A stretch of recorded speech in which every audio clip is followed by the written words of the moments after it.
Berdnikova kungam pateikt, kas notiek citās valstīs, teiksim, senioru un cilvēku ar īpašām vajadzībām jomā. Domā, tieši tā veida, ka līdzīgi sociāla, jā, politika, vai, jā, par cilvēkiem, teiksim, mēs orientējamies. Un arī varbūt arī, Latvijā, kā jūs redzat to, teiksim, to situāciju, kā it kā tika pateikts, ka problēmas ir, problēmu nav. Viņķeles kundze tomēr atzina, ka daži sarežģījumi tur ir. Bet jūs varētu mazliet precīzāk savus gan jautājumus, gan komentārus, jo es tā kā mūstu, jo, ja tēma ir piepelnīšanās iespēja, jeb situācija invalīdiem kopumā, tad jūs arī no citiem sagaidat komentāru par situāciju invalīdiem kopumā. Es īsti nesaprotu. Mums tagad veidojas noteikta saruna, kuras ietvaros var pašnoteikties un atrast savu tēmu un paust savu viedokli. Jo saturs veidojas šeit un tagad. Un jūs arī to veidojat. Tad es gribēju precizēt, ko jūs uztvērāt kā no manis raksturotas problēmas. Jūs teicat, ka ne viss vēl tika atrisināts noteiktas jomās. Es tā sapratu, ka to var nosaukt par sarežģījumiem un pat par problēmām. Viņķels kundze pateica, ka 3 iespējas mums ir, kā mums darboties, palīdz, kā ir palīdzēt, kā nāks pretī. Jā, un es domāju, ka, ja jūs teiksiet, ka sociālā sfērā ar šo noteiktām auditorijām nav problēmu vispār un nav sarežģījumu, tad es mūstu. Mēs runājām, ja es pareizi saprotu, par iespēju piepildīt. Tad, kad jūs paplašināsiet tēmu un teiksiet, ka šobrīd mēs runājam par mazaizsargāto grupu sociālo nodrošinājumu kopumā, tad es jums atbildēšu uz šo jautājumu. Tad, kad jūs sākat ar jautājumu par iespējām piepildīties, tad es atbildu uz jautājumu iespēju piepildīt. Man vismaz tā ir mācīts, ka ir labi atbildēt uz jautājumu.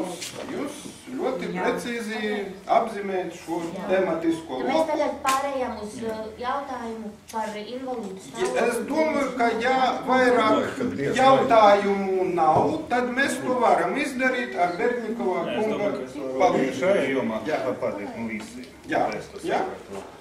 Es nezinu, tu domā par bagātājiem valsts? Andrejs Berdnikovs, sociologs, kurš pētā senioru problēmas akadēmiski. Un no otras puses viņam ir otrā funkcija, viņš ir viens no šīs gada tirgus organizētājiem. Es ļoti īsti atbildēšu par to piepilnīšanas iespējas. Eiropā rietumiem domā, tas bagātās valstis, tad tur nav tāda problēma piepilnīšanas. Problēma tur vairāk attīstās tāda lieta, ko mēs zinām kā brīvprātīgais darbs, un pensionāri veci cilvēki tur labprāt piedalās. Kad es biju ASV, tur visas baznīcas, kas nodarbojas ar imigrantiem pēc dažādām programmām, darbos bez jebkāda atalgojuma vecas kundzes, kas vienkārši to dara, tāpēc, ka viņiem tas ir interesanti. Bet viņi labi nodrošināti, viņiem nav vajadzības piepilnīt kaut kādus $10 vai $50 tādu darbu.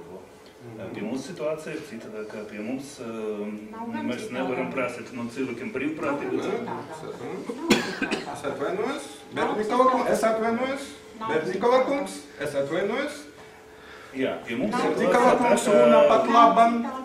Nē, labi, nav citādi. Nezinu, ko es domāju, bet es domāju tā, ka vienkārši brīvprātīgais darbs arī laba lieta, arī attīstīt, bet pie mums tas vairāk attīstīts jauniešu vidu, kuri to dara, varbūt dara studenti, lai ierakstītu to CV un tā tālāk.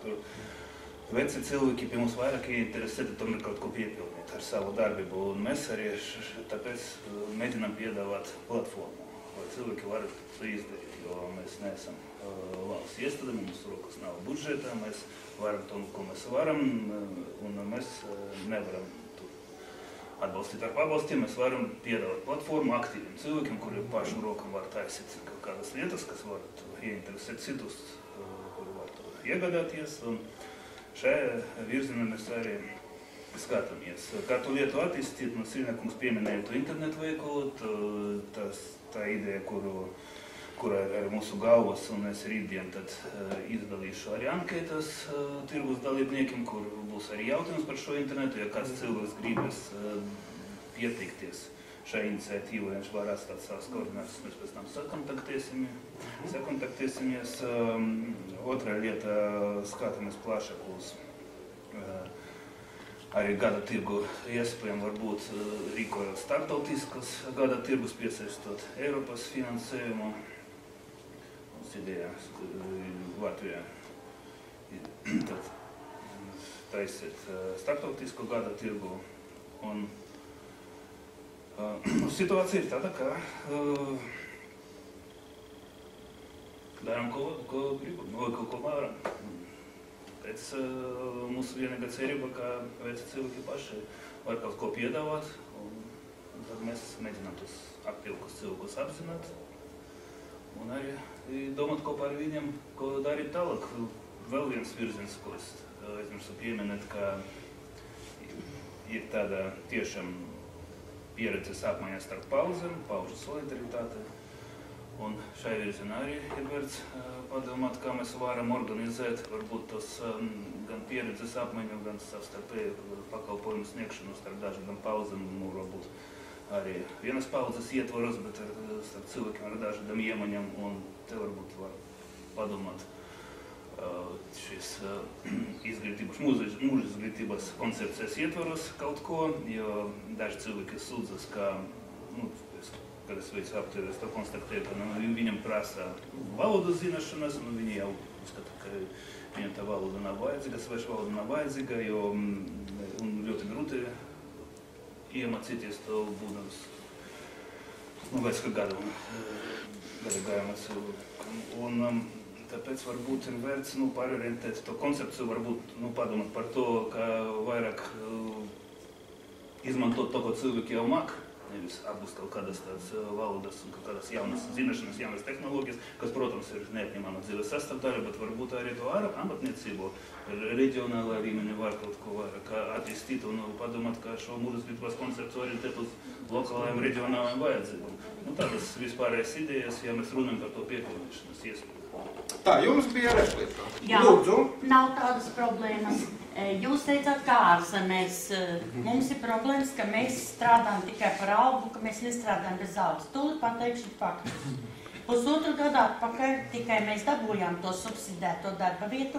Pusotru gadu, tātad no 11. gada 3. marta, Saloniņš tirgojās tikai ar savu grupiņu. Algas nebija. Subsidēto darbu vietu mēs dabūjām 12. gada septembrī, kad uzrakstījām projektiņu. Un tagad, kad es atnāku strādāt, arī man ir otram cilvēkam subsidētā darba vieta. Visu laiku 15 gadi asociācija darbojamies visu laiku tikai sava prieka pēc, atbalstot visus šitās, kas zem mums ir, grupiņas, visus centrus, viss. Nevienas aldziņas nebija. Tad, kad sākām rakstīt, kā visi Eiropā iestājušies projektiņus, tā mēs izskapājām šīs vietiņas, šos darbiņus, kad sākam maksāt arī par to, vēl atalgot naudiņu. Un tas ir pateicoties Labklājības ministrijai, Ziedot LV, Centrāla tirgus direktoram un Tetero fondam, Inārai un Borisam Teteroviem. No tiem mēs esam atkarīgi. Šīs organizācijas var mūs gan aizvērt, gan palīdzēt darboties. Ir tā, tāpēc mums arī ir tīras sirdsapziņas ziedojuma veidā 8%, cik pensionārs vai invalīdiņš pasaka par to precīti, tik mēs rakstam uz cenu zīmi, 20% paliek asociācijā Aspazīja. 80% aiziet pašiem invalīdiņiem atpakaļ, gan uz cerību līgzām, gan uz skaidu, visur atpakaļ. Nekas nepaliek veikaliņā. Ko vēl gribēju teikt? Tāpēc, ja arī būs kāds čepē, vai kāds pastrīdēsies, vai kāds pastāstīs par mums kādu sliktu vārdu, un ja to dzirdēs šie 4 cilvēciņi, šie 4 iestādītes, kas mums ir nākuši pretī, un būs domstarpības, un būs nepatikšanas, mēs varam pazaudēt gan darba vietu, gan saloniņu, gan asociācijas vārdu, kas ir izskanējis ļoti tālu jau. Un mums vislielākie pircēji, ko mēs apmierinām, ir ārzemju turisti, kuri meklē Latvijas rokdarbus, Latvijas linu, Latvijas visu tamborēm adību. Viņi saka, mums nav tāds omīts, kas uzvar, bet mums vēl ir. Un kur var iegādāties? Un var iegādāties Rīgas centrāla tirgu, Sakņu paviljonā, salonā Saulgrieze. Labi.